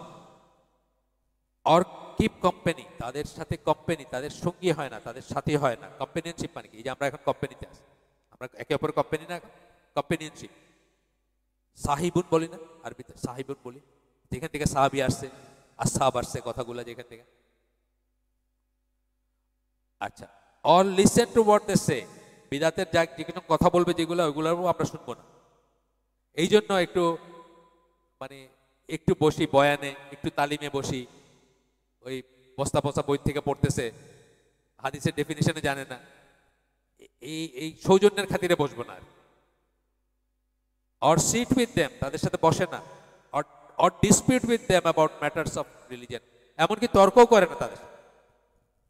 কারণ যে বলবে যে বিচার মানি তাল গাছটা আমার, তার সাথে তর্ক করে তারা কি করতে পারবেন? তার দোয়া করতে পারেন। হ্যাঁ, যতক্ষণ মুসলিম বলা যায় দোয়া করতে পারেন। তা যদি দোয়া করেন যে আল্লাহ আমার এই ভাইটা এত ভালো, তুমি তাকে দিনে ফিরায় নিয়ে আসো। or dispute with them, they believe that they should protect their ears, কানকে তারা যেন হেফাজত করে ওই সমস্ত কথার থেকে, বেদাতি কথার থেকে, from listening to their falsehood, মিথ্যা কথা যেগুলো বলে সেগুলোর থেকে। এই যে বললাম মারিয়াম আলাইহিস সালাম আসছেন, আয়েশা ডেলিভারি করাইছেন, খাদিজা রাদিয়াল্লাহু আনহা, ফাতেমার জন্ম হয়েছে, সবাই মৃত, কিন্তু তারা আয়েশা এই করছে। করতে পাইলেন আপনি স্টুডেন্ট? কোন হাদিস থেকে পাইলেন? মৃত্যুর পরে কেউ ফিরে আসবে না। যদি আসতেন রাসূল সাল্লাল্লাহু আলাইহি ওয়াসাল্লাম আসতে পারতেন, এটা সম্ভব না, এটা আসবেন না। তাহলে ওই আবু বকর রাদিয়াল্লাহু আনহু, ওমর রাদিয়াল্লাহু আনহু মৃত্যুর পরে ইমামত নিয়া ওইখানে বিজি থাকতেন না? এসে কানে কানে জিজ্ঞেস করতেন, ইয়া রাসূলুল্লাহ আমির কে হবে, বলে দিন একটু, খলিফা কে হবে। হয়ে যেত, খুব সহজ হয়ে যেত না? খুব সহজ। মৃত্যুর পরে আসার কোনো সিলসিলা নাই। এই দেশের মানে ইন্ডিয়া, বাংলাদেশ, পাকিস্তানের বড় আলেম সবাই পারলে তারে রাদিয়াল্লাহু আনহু ডাকে। উনি লেখছেন ওনার জীবন কাহিনীতে, ওনার দাদা ইন্ডিয়ান ডাকাইতের সাথে যুদ্ধ করতে গিয়ে মরে গেছিলেন। তারপরে নাকি রেগুলারলি মিষ্টি নিয়ে আসতেন তাদের বাড়িতে, লেখার দলিল আছে। মিষ্টি নিয়ে আসতেন আর বলতেন যে কাউরে কিন্তু বইলো না, যতদিন বলবা না ততদিন আমি মিষ্টি নিয়ে আসতেই থাকবো। পোলাপানে তো আর কথাটা গোপন করতে পারে নাই, কাউরে গিয়ে বলে দিছে স্কুলে বা মাদ্রাসায়, এরপরে তার আশা বন্ধ হয়ে গেছে। দুনিয়ার বাইরে না এটা, দুনিয়ার কোথাও শুনছেন এই গল্প? আর কারো ব্যাপারে শুনছেন যে কেউ সেকেন্ড টাইম আসছে? ঈসা আলাইহিস সালাম আসবেন, তার মৃত্যু হয় না, এটাই আলোচনা আমার বিলিফ। তাকে আল্লাহ উঠায় নিছে। এটা আল্লাহ করতে পারেন। আসহাবে কাহাফের কাহিনী আমরা জানি, 309 বছর যদি তারা ঘুমায় থাকতে পারে, তো ঈসা আলাইহিস সালামরে উঠায় নিতে নেওয়া আল্লাহর জন্য এমন কি কঠিন জিনিস? এরা তো কেউ ছিল না, এরা তো সাধারণ মানুষ ছিল। তারা আল্লাহর কাছে আশ্রয় চাইছে খারাপ কাজ থেকে, আল্লাহ তাদেরকে 309 বছর ঘুম পাড়ায় রেখে দিয়েছে একটা গুহার ভিতরে। তো ঈসা আলাইহিস সালামকে নিয়ে যেতে পারেন আল্লাহ, আবার তাকে দিবেন, আল্লাহ ফেরত দিবেন, তাই না? কিন্তু মইরা গিয়া ফেরার কোনো সিলসিলা নাই। কিন্তু একেবারে রিলিজিয়াস জেল নিয়ে বলা হইতেছে এগুলো। আমি নিজে পড়ছি দেখে আপনাদের বলতেছি না, আমি বিশ্বাস করতাম না যে এইরকম বড় মানুষ যিনি কোরআনের তফসির লেখছেন, যার খুবই পপুলার তফসির, কিন্তু যেখানে যে কোনোখানে কোরআন খুলা পড়া হয়, যেখানে ওই তফসির সব হালাকা করা, এই তফসিরটাই পড়া হয়। এটা শুরুতেই একটা মিথ্যা কথা আছে, এই তফসিরের মিথ্যা কথা আছে যে কোরআনে 6666টা আয়াত আছে। উনি গইনাও দেখেন নাই কষ্ট করে। একটু কষ্ট করতে পারতেন যে আচ্ছা 2 রাত আমি, হয়তো হাফেজও ছিলেন আমি জানি না, 2 রাত আমি একটু কষ্ট করি, আমি একটা একটা করে গুনে দেখি কটা আয়াত আছে। দুনিয়ায় কেউ এই সংখ্যা বলে নাই। খ্রিস্টান মিশনারিরা এই সংখ্যাটা ট্যাগ করে লাগাই দিয়ে গেছে। কলকাতা আলিয়া মাদ্রাসার মিশনারি প্রিন্সিপাল যারা ছিলেন, খ্রিস্টান মতে 666 হচ্ছে শয়তানের নাম্বার। আর মুহাম্মদ সাল্লাল্লাহু আলাইহি সাল্লামকে তারা শয়তান মনে করতেন, নাউজুবিল্লাহ, ডেভিল মনে করতেন। তারা তাদের যে ইবলিস সেটা মনে করতেন। সে বানায় গেছে কোরআন, সুতরাং এটা 6666টা আয়াত আছে বলে গেছে। আমাদের মানে এই উম্মার মানে বিরাট স্কলার, উনিও এটা লিখে দিয়ে গেছে। একবার গুনলেই পারতেন যে এটা নাই। দুনিয়ার কেউ বলে না, কিন্তু কোনো মুসলিম সোর্স কোনোদিন বলেন। আপনি দেখবেন অনেক অনেক মানুষ বলবে, আপনার বড় বড় মানুষরা বলবে 6666টা আয়াত আছে কোরআন। আচ্ছা, তারপরে বলতেছেন they believe that they should protect their ears, তাদের কানকে, সময় হয়ে গেছে, শেষ, এটাই শেষ। তারা তাদের কানকে সুরক্ষা করবে তাদের মিথ্যা থেকে। Point out their true nature, point out করবে যে তোমাদের এটা ভুল, তোমরা এটা ঠিক বলো না। এটা কালকে রাত্রে আমি কালকে হালাকাতে একজনের সাথে এক মহিলা আমার মানে ওই চ্যাট বক্সে করে দিল যে আমাদের কারো এরকম করা উচিত না, মানুষের নিন্দা করা উচিত না, গীবত করা উচিত না। ইয়াসির কাদির কথা বলছিলাম, তখন আমি তার এই গীবতের ইমাম নববীর দলিল দিলাম যে গীবত করা ওয়াজিব, অন্যদেরকে বিপদগামী হওয়ার থেকে রক্ষা করা উচিত আমাদের। তো এখানে বলতেছেন point out their true nature, ফলসুটটা মিথ্যা যেটা বলতেছে ওটা পয়েন্ট আউট করতে হবে। তাদের ট্রু নেচার, সত্যিকার প্রকৃতিটা উন্মোচন করতে হবে। অ্যান্ড দেয়ার ইভিল, তাদের খারাপ জিনিসটা করতে হবে, পয়েন্ট আউট করতে হবে। ওয়ার্ন দ্য উম্মাহ এগেইনস্ট দেম, এইটাই আমি করছিলাম কালকে, ইয়াসির কাদিরকে হোলসেল না নিতে বলছিলাম। ওয়ার্ন দ্য উম্মাহ against them and seek to put people off them, এবং মানুষকে তাদের সরায় নিতে চেষ্টা করা উচিত। আমরা আজকে শেষ করে দেব ছোট্ট একটা গল্প বইলা। আমার মুরব্বী, উনি মারা গেছেন। মারা যাওয়ার আগে কয়েক বছর আগের থেকে উনি আমাদের মতো করে আস্তে আস্তে চিন্তা করতেছেন আর কি করবেন, চেঞ্জ করবেন আকীদা মানহাজ সব। তো আমরা তো নামাজ এইভাবে পড়ি, উনি তো এইভাবে পড়েন। উনি আমারে বললেন যে আমার একটা জিনিস মনে হয়, প্রায় উনি সাহিত্যিক ছিলেন, ন্যাশনাল লেভেলের সাহিত্যিক ছিলেন। তো বলতেছেন আমার একটা জিনিস প্রায় মনে হয় যে কোর্টে যখন কাউরে নিয়ে যায় আসামিদের, তারে কেমন রাখে, এরকম করে করে রাখে না? তো আমার যেন মনে হয় যে নামের নিচে হাত রাখলে ওই হিউমিলিটিটা আসে, বা ওই খাসিয়া আল্লাহর সামনে আমি খুব করে। আমি বললাম যে আপনার কি মনে হয় এটা কোনো দলিল নেই, এটা হলো আপনার হাওয়া। ওই তখন ওনারা বললাম যে আপনার যেটা মনে হয় এটা হলো হাওয়া। এইটার কথাই আমরা পড়তেছি এখানে, হুইন্স ডিজায়ার এবং ইনোভেশন। কিন্তু আল্লাহ রসুল বলছেন এভাবে হাত রাখতে হবে বুকে, আমরা বুকে হাতই রাখ। আপনার কি মনে হলো এটা কোনো দলিল? আমরা শেষ করে দিই। সুবহানাকাল্লাহুম্মা বিহামদিকা আশহাদু আল্লা ইলাহা ইল্লা আনতা আস্তাগফিরুকা ওয়া আতুবু ইলাইক। আমরা যে শুনলাম তার ভিতরে ভালো কিছু শুনে থাকলে সমস্ত প্রশংসা আল্লাহর, আলহামদুলিল্লাহ। খারাপ কিছু শুনে থাকলে সমস্ত ব্যর্থতা আমার, এবং সেটা শয়তানের তরফ থেকে। আল্লাহ আমাদেরকে তৌফিক দেন যা ভালো শুনলাম তার উপর আমল করার, কিছু জিনিস বাসায় নিয়ে যাওয়ার, নিয়ে গিয়ে সেটাও একটু করার। বিয়ার কথা বললাম, ইয়াং জেনারেশন যারা আছেন বাসায় গিয়ে কথাটা পারেন অন্তত।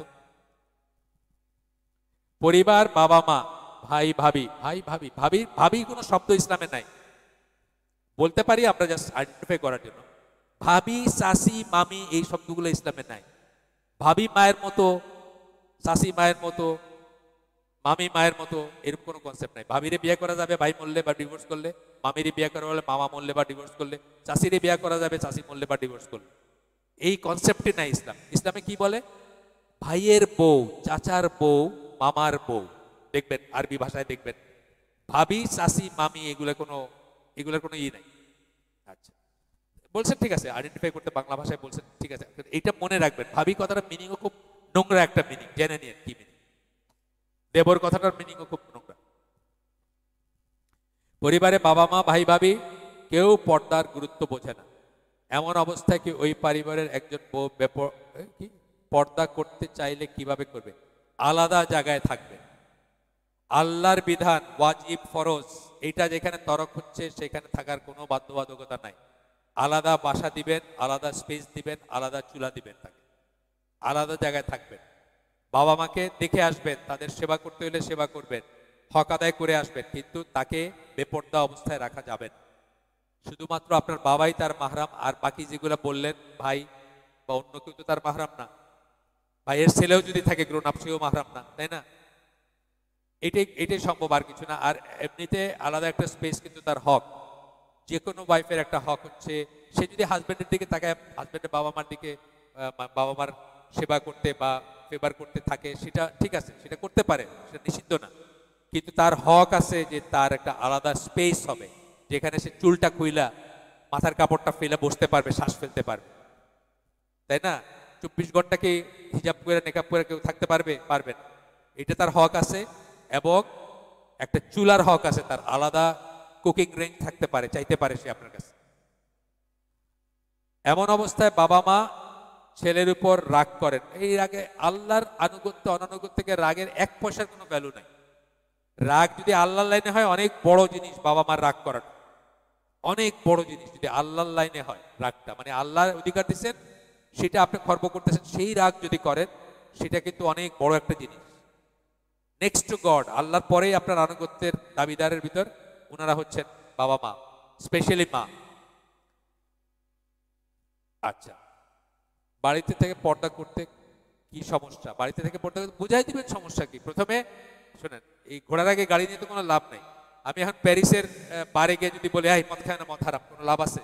আগে তারে বুঝাইতে হবে যে আল্লাহ আছে, তারপরে বুঝাইতে হবে আল্লাহর কাছ থেকে এইটা আসছে বা এইটা আসছে, তারপরে তারে বলতে পারি আমি যে ভাই মদ খায় না। এই বাবা মা তো আল্লাহর বিধানের পজিশনটাকে এটাই জানে না। এই বাবা মা মনে করতেছে প্রচলিত সমাজ ব্যবস্থা যেটা এটাই সঠিক। বাবা আল্লাহর বিধানের প্রপার জায়গাটাই জানে না, যে সবকিছুর উপরে আসবে ওইটা। আপনার মা যদি আপনাকে বলে যে বাবা রে তারাবি নামাজটা পড়িস না, আমার শরীরটা ভালো লাগতেছে না, আজকে বাসায় চলে আসছে, আপনার উপর ওয়াজিব চলে যাওয়া। কিন্তু আপনার সেই মা যদি বলে যে ফরজ নামাজ পড়িস না, বয়ে থাকে এখানে, আপনি বলবেন না মা এখানে কোনো আনুগত্য নেই। সিম্পল কথা। এই জিনিসগুলো আমরা এইগুলো বুঝি না, অর্ডারগুলো বুঝি না, কোনটার আগে কোনটা আসবে এটা কিন্তু প্রায়োরিটি বোঝার ব্যাপার আছে। আসসালামু আলাইকুম। ওয়ালাইকুম সালাম। গার্মেন্টস, টি শার্ট, বিভিন্ন ক্যাপ কিংবা মিউজিক ব্র্যান্ডের লেগো প্রিন্ট করে বিক্রি করায় জায়েজ কিনা? এগুলো বিক্রির উপার্জন হালাল কিনা? না, এগুলো ডাউটফুলি হবে। যদি সেটাই ব্র্যান্ডটাই আপনার প্রধান আকর্ষণ করার ব্যাপার হয় তাহলে তো নাজায়েজ হয়ে যাবে এটা। আর যদি সেটা না হোক, আপনি জাস্ট জামা বানাইতেছেন, আপনি বোঝেন নাই যে এটা কারো, যেমন ধরেন নাইকের যে এই যে চিহ্নটা আছে, এই চিহ্নটা যে গর্হিত এটা তো আমি 10 বছরও হয় নাই জানছি। তার আগে হয়তো আমার মনে পড়ে না, আমার যতদূর মনে পড়ে আমাদের জাহাজের রিক্রিয়েশন ক্লাব থাকে, তারা অনেক পোর্টে গেলে গিফট করে সবাইকে কিনে। তো আমার যতদূর মনে পড়ে আমাকে নাইকের গেঞ্জি গিফট করছে এবং আমি হয়তো এটা পড়ছি, আমার মনে নাই, 15-16 বছর আগে আমি জাহাজ ছেড়ে দিয়েছি, তারও আগের কথা। কিন্তু না বুঝে যদি কেউ করে সেটা অন্য, কিন্তু বুঝে ব্র্যান্ডটাকে প্রোপাগেট করা এটা তো কিছুতেই ঠিক হবে না। আপনি এটা ছেড়ে দিবেন ইনশাআল্লাহ। হ্যাঁ, ফিফা ওয়ার্ল্ড কাপ এই সিমিলার জিনিসই তো হইলো। প্রথমত হলো ওয়ার্ল্ড কাপ খেলাটাকে আমরা কি ওয়ার্ল্ড কাপকে প্রমোট করতেছি একটা, প্লাস প্রফেশনাল ক্রিকেটকে তো আমরা জায়েজ মনে করি। কোনো বড় স্কলার জায়েজ বলবেন না, এটার উপার্জনকে হারাম বলেন স্কলার। প্রফেশনাল খেলা যেটা, এটা দেখাটাকেও হারাম বলেন। কেন বলেন? সারাদিন ধরে দেখতেছেন ক্রিকেট। আজকে আমার হালাকায় সকালে যে হালাকাটা করি সাধারণত 70-80 জন 60 জন থাকে, আজকে 30 জন। আমি বললাম যে কি ব্যাপার, আজকে সমস্যা কি? তখন আমার মনে হলো একবার আমি মসজিদে গিয়ে, একটা বড় মসজিদে সবসময় পিছনের রোতে বসি, মানে 2-3 রো 4 রো পরে আমি জায়গা পাই। একদিন দেখি সেকেন্ড রোতে জায়গা পাইছি বা সামনের দিকে জায়গা পাইছি। কি ব্যাপার, আজকে এত খালি কেন মসজিদ? ঢাকা শহরে কি কোনো সমস্যা হয়েছে নাকি? পরে শুনলাম না, পাকিস্তান ইন্ডিয়ার খেলা আছে ক্রিকেট। সুতরাং সবাই পড়ছে বাড়ির কাছে মসজিদে পড়ে ফেলবো বাবা, পড়ে তাড়াতাড়ি এসে খেলাটা দেখবো আর কি, এই জন্য আসেন না। আজকে আমার হালাকায় যখন কম মানুষ, আমি বলতেছি যে কি হলো, আজকে কোনো সমস্যা হয়েছে নাকি? বললেন আজকে খেলা আছে। একজন আমার বললেন, খবর দিলেন যে আজকেও খেলা আছে। নাউজুবিল্লাহ। কেন খেলা দেখা নিষেধ, কেন খেলা দেখা হারাম? দেয়ার মেনি রিজনস, তার ভিতরে এগুলো আছে। সো এটা ইনশাল্লাহ আমরা দোয়া করব সেই ভাইয়ের জন্য, আল্লাহ তাকে উপার্জনের বিকল্প ব্যবস্থা করে দেন। মানে আপনার যদি জীবন বাঁচানোর জন্য শুকরের মাংস খাওয়া তো আল্লাহ পারমিট করছেন, শুধু এইটুকু যেটুকুতে আপনার জীবনটা রক্ষা পাবে। সেই রকম পর্যায়ে যদি উনি থেকে থাকেন, আল্লাহ আমরা তার জন্য দোয়া করি যে আল্লাহ তাকে সেক্ষেত্রে বের হয়ে আসার তৌফিক দেন। আর প্রসপারিটির জন্য বা ভালো খাওয়ার জন্য, ভালো থাকার জন্য নজবিল্লাহ উনি যেন সেক্ষেত্রে বাইরে আসেন, আমরা দোয়া করি। জি, আসসালামু আলাইকুম রহমতুল্লাহ বারাকাতুহু। একটু কঠিন মনে হতে পারে, মানে সরি আমি পারলাম না আর কি সহজ করে বলতে। কঠিন বলতে আমাকে অনেকেই মনে করেন আমি একটু কঠিন করে দিই সবকিছু সবার জন্য। নিজে খারাপ জিনিস বেশি দেখছি তো জিনিসের খারাপত্বটা আগে চোখে পড়ে, সারা জীবন খারাপের সাথে থাকছি।